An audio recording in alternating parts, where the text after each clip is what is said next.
présent et aimant, Jean-Yann a accueilli avec joie une seconde paternité tardive.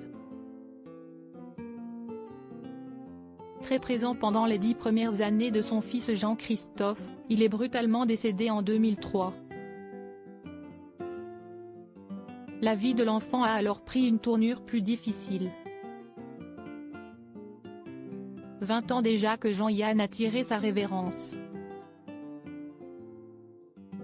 Des années 50 à 80, l'acteur et réalisateur chansonnier de talent, a manié l'humour noir et caustique avec une indéniable virtuosité.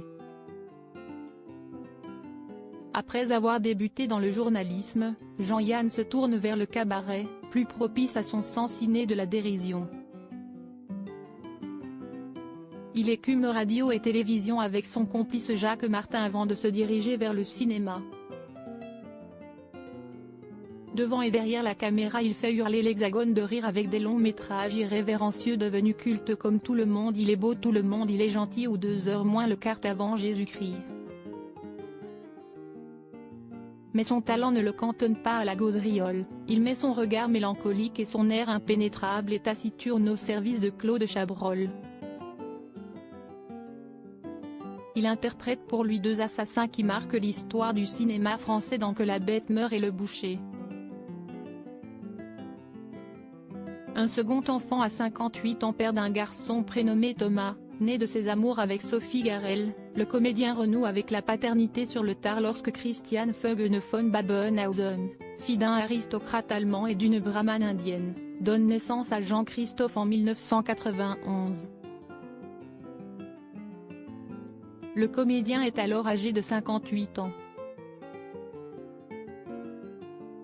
Il faut faire des enfants quand on est vieux, parce qu'on les emmerde pas longtemps, dira-t-il avec cet humour grinçant qui le caractérise au sujet de cette paternité tardive.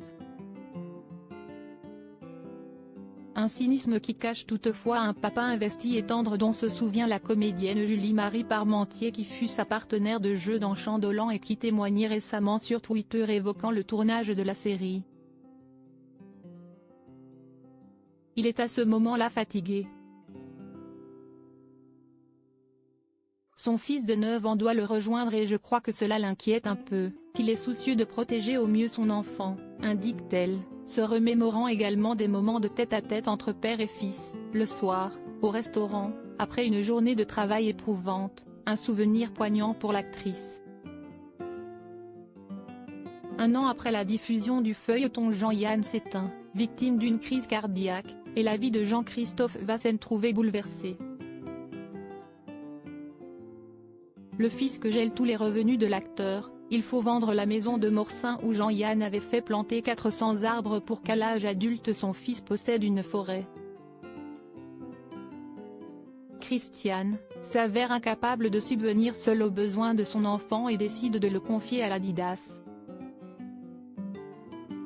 Elle ne l'y récupérera jamais et s'éteint alors que le garçon vient d'atteindre sa majorité.